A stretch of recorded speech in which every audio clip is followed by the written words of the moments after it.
Live, 5-4. We're live. Hey, everybody. 5 a.m. Mester Scrum. It is Tuesday, the day after a holiday. And, so we talk about daily Scrum, right? Something new. So, my boy our guest star, Eddie. Say hi. Oh. Say hi, Eddie. Hi. We're talking about plays. But, here at 5 a.m. Mester Scrum, we talk about Scrum and Agile and business stuff. And football. And every once in a while, we get a visitor, a special guest star. Could be a fluffy one too sometimes. Okay. And just changing up daily Scrum every once in a while. If you do the handoff or just even if you don't do it the whole week, sometimes daily Scrum. And please like and subscribe. 5 a.m. Mester Scrum. By the way, we've created podcasts. They're on Spotify. Try to get in other places. We'll see how it goes. There's Podbean, right? That's the one we actually use. But it is on Spotify. I saw it this morning. So hoo-hoo. Anyway, I'm getting this on all the social media. And I'm going to talk about why I'm talking about this in a second. So when you do daily Scrum, don't forget today's the day after a holiday. And maybe a good thing or bad thing to ask, but ask your team what fun thing did they do over the holiday weekend. What's their next fun thing? I mean, they spent all that energy in 3 days of having off. Hopefully they did something fun. If they didn't do anything fun, then we're in the wrong business and we're doing things incorrectly. Like it was Labor Day. So the idea is you work appropriately, not over the top, and take risks, right? That's the purpose behind Labor Day. To remind us that we're not supposed to work that hard. And we're supposed to work hard, but not crazy. So anyway, today's Tuesday. We're doing good on the video. There's gonna be somebody new doing a video. New doing a video. Okay, we have a new guest. It'll be a cat. A cat. Oh, Bubbles cat or Heart cat? Who knows? A Bubbles cat. Anyway, so just for one session, you're talking about what fun thing you did. When you do the one fun thing, toss the football around. Maybe it's football season starting next week. I think the official American football starts this weekend coming up, so you can kick it off. Reminder, hey, football season. People might take time off to go to the games. You have to keep that into account. Anyway, so I hope everybody had an awesome weekend, had some fun, and then use the technique for daily Scrum to ask your teammates what fun thing did they do, and what's their next fun thing. Maybe they didn't do something. Maybe they need to plan on doing something fun after work. And then what are the blockers of them having fun? So, put a thumbs up. And this is why I do the 5 a.m. and not the 6:40 a.m. Mester Scrum, because somebody is awake by then. So, from an Agile perspective, I want to talk about something. As I built a lot of things social media wise, the audio, the podcasting, I wanted to take into account. You have to think, how can I do this stuff quicker, faster, better? So as you're building the code, so it's just like coding things. And anything we do in the Agile world, when we first do it, we put it out there. But as we're doing it, we should always be thinking about, how can I make this code better? How can I make this product better? I was watching the rise and fall of Atari, which was from when I was a young kid back in 1980s. When the first Atari console came out, the video console system.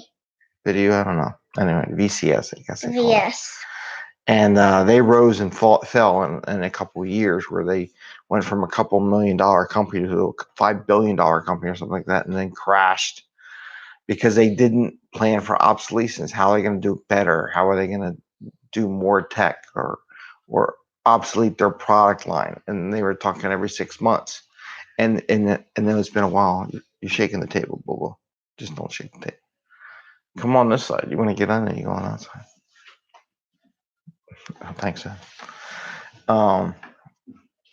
So what they were saying back in the 80s is that what killed their company was they didn't take into account the tech and obsoleting their product line and how fast it was converting. So as we're building code, we have to take that into account too. You have to, when you're writing code, writing test scripts, like if you're doing a manual test, we should be thinking about how can I automate this manual test? Maybe I do it once, but as you go into the steps, okay, I'm going to do this, I'm going to do this, and visualize how you're going to do it. Just like when I was getting ready to do podcasts, apparently there's all kinds of different sizes and shapes for thumbnails and images and formatting and what goes where and how things do it. So as I'm doing it for the first time and producing it, I am also looking at ways to minimize the amount of work I need to do to produce the product. So the whole time I'm doing it, I was like, okay, how do I do this? What do I save this for? How do I replicate this? Because it's a one-person show, right? So one of the things as we code, we have to think about that too. It's not enough just to get it out there.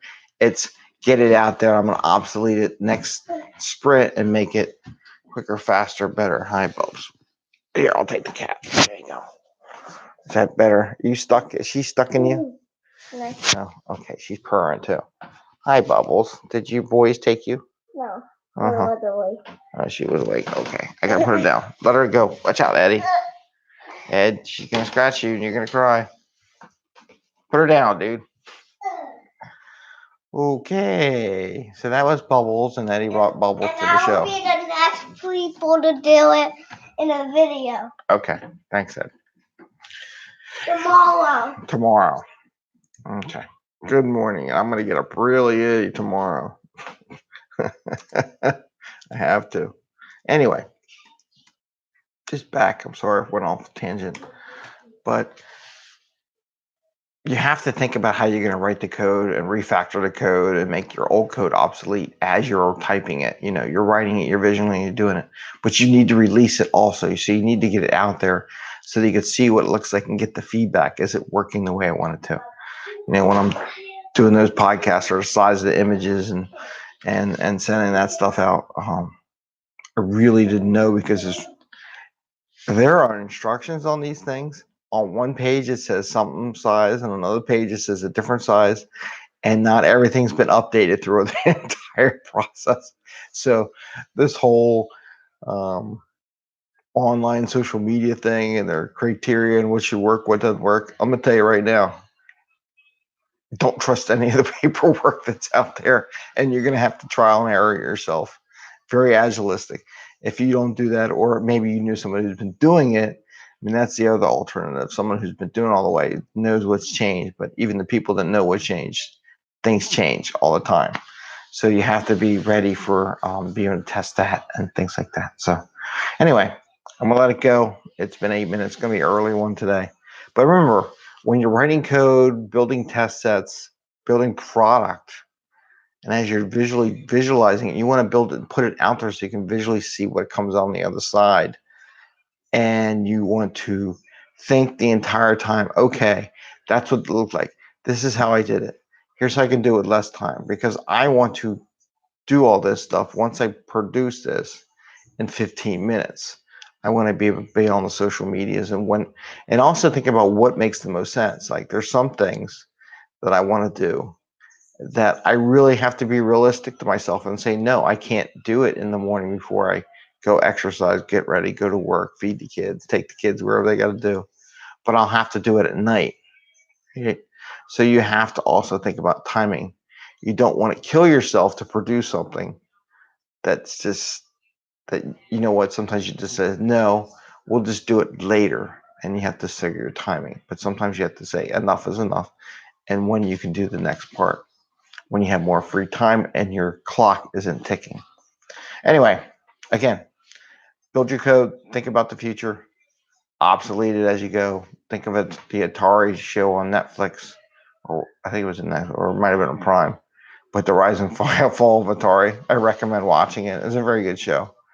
Talks about IT and how things went really good and how they went really bad, really fast. It's a good show. Anyway, happy scrumming. It is Tuesday. The holiday is over. We're back to work today. Oh, good. Gee, great. Anyway, happy scrumming. Like and subscribe. We're on all the social medias. We're on Twitter, Facebook, LinkedIn, YouTube, Instagram, right? Okay, there's those. And then we're also on Spotify now, doing some more podcasts. They should be popping up soon. And I did learn that if I'm going to do the Spotify and the podcast stuff, what I need to do is go all the way up to episode 1 and load episode 1 and then 2, then 3, then 4, and do it that way. And don't start at the most recent ones because they're going to be at the bottom of the list. So I got to go all the way back to the beginning of time and load them up. And I found out it's actually not that hard, and I'll share it with you guys later. Anyway, have a great day. Happy scrumming. Take care.